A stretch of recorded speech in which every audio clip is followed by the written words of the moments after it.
Wizard of the Wood, Chapter 24. Finally, friends. Rylir didn't even comprehend what was happening after he responded to Essie's question. One moment she was sitting, huddled against her wall, seemingly numb from fear and indecision, two things Rylir had never seen in her before. The next moment, there was an undeniable spark in her eyes that could only mean she had some kind of plan working in the depths of her mind. In one motion, Essie had swept him off of his feet, literally, and had placed him on the desk. "Thank you, Rylir. Now, stay put and stay safe. I'll be back." Wait, what? She was already stepping away. Her hand was almost out of reach by the edge of the desk as she walked away, back toward the door. With little regard for his own safety, Rylir ran toward the edge of the desk and, haphazardly, leapt. That breathless, weightless moment where he was airborne was one of the most terrifying things Rylir had ever done. It was also one of the most exhilarating things he had done since he decided to live with the Wizard of the Wood. Plummeting through the air, Rylir reached out his hand and grappled with the air, catching Essie's pinky. Now hanging on for dear life, Rylir grasped tightly with all of his strength as he swung through the air. "Essie!" he shouted. "Essie, don't you dare leave me here!" Ryler's voice, accompanied by the pressure on her hand, made Essie stop halfway through her stride and instinctually place her other hand over Ryler's dangling body. Essie sighed and, with more effort than she anticipated, pried Ryler's frame off of her little finger. She held him delicately, fingers slightly splayed as he reoriented himself. The indignant glare he shot up at her was unexpected, but Essie refused to be fazed by his expression or his completely rash attitude. "Rylir, this is going to be dangerous," reminded Essie quietly. "As you stated, you can't tell me what you see. When it comes to being my friend and ally, I could ask for no better than you. However, this is going to be a combat scenario. I may not know this for a fact, but I can sense this is going to be a challenge. You cannot combat them as I can, but you can put my mind at ease and stay here, where I know beyond a shadow of a doubt that you will be safe." "The only thing that is going to do is hurt me, Essie," retorted Rylir. "Essie, we are a team, you and me. You said so yourself. I can tell you what I see. I can be that second set of eyes that you need. I'll watch your back." "And if you're injured in the process, do you expect me to endure the guilt of not being able to keep you safe?" Essie countered. "All the more reason for you to avoid getting hit or do something stupid," Rylir shot back. "I'm not going to get hit or hurt, and neither are you. We can do this, together. That's what friends do." The two of them held the other's gaze for several moments. Rylir wasn't arcanely blessed, but Essie knew one thing for certain. She would be here all day attempting to be more stubborn than her handheld companion. More importantly, Rylir said something that made her heart swell with pride. Friend. He said they were friends. She said they were friends. They were a team.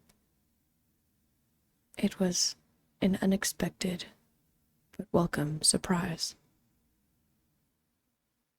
Essie, all her life, had felt alone, with everyone and yet completely isolated in her own way. Yet now, with Rylir, she felt seen and heard. She didn't feel so alone. In an instant, she remembered the words of her mentor from years ago. "Why do you choose to sit by yourself, Essie?" asked Caven. He was standing on top of a large rock in a field of pansies that Essie had ventured into after one of their training sessions. The bright yellows and pinks and violets surrounded her, bringing beauty to the air around them. Essie looked back over her shoulder to see Caven standing there, arms folded. She knew that look, and there was no chance of him leaving without an explanation. "What is the difference? I am alone whether I am with you or on my own sitting by myself," Essie stated. "Being with a group of people with hidden intentions makes me anxious. Being here among the flowers brings a sense of peace. Besides, you cannot be hurt by something like a flower." "On the contrary. Have you not been studying how plants can be dangerous, lethal even?" countered Caven. "Plants can be just as dangerous, if not more dangerous, than another sentient being." Essie thought about it for a moment before nodding reluctantly. "I can see to your point," stated Essie. "Then, perhaps, I like being alone. Perhaps I am meant to be alone." At her response, Caven dared to scoff, which made Essie glance over at him curiously. "Celia Serre, you have so much to learn. We are inherently social creatures. No one is simply meant to be alone just because we choose to despise others," stated Caven. "Despite everything I suspect you have encountered, I believe that it will simply take the right person to change your perspective on that matter." Caven stepped off of the stone and walked up to Essie, using a burst of energy from a spell to lift him off of the ground to stand on her knee.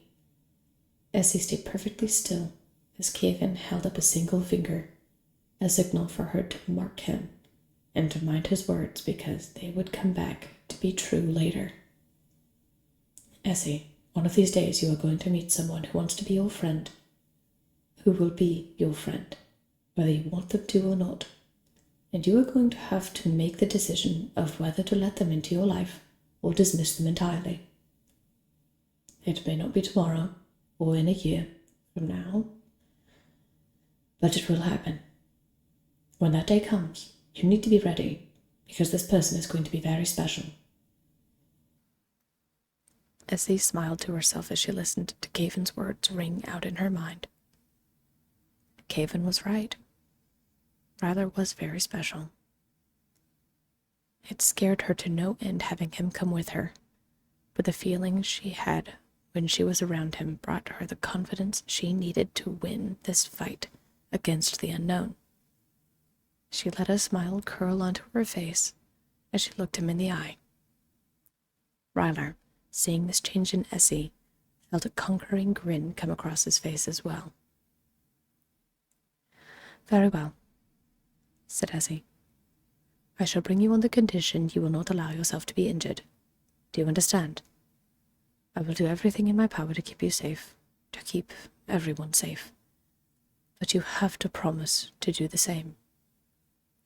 Do you agree to the terms?" "Yes." Essie felt her smile broaden. Rylir didn't even hesitate. Did he really have so much faith in her? Was he truly so confident in her abilities? In her? There was no time to waste. Essie, thinking quickly, grabbed a few potion bottles for healing from the nearby shelf before spinning around back toward the door. "Then hold on tight. I'm not stopping until we reach the town. I have a lot of preparation to do if I'm protecting an entire town. I don't know how you managed to swindle me into this, Rylir," said Essie as she threw open the door and stepped outside before placing Rylir onto her shoulder. Once again, she muttered the incantation and began sprinting down the face of the mountain, back toward the town. Rylir, clutching onto the fabric of Essie's cloak, could only hope they would arrive in time, and that he could be of some assistance to Essie as they sped down the snowy stones.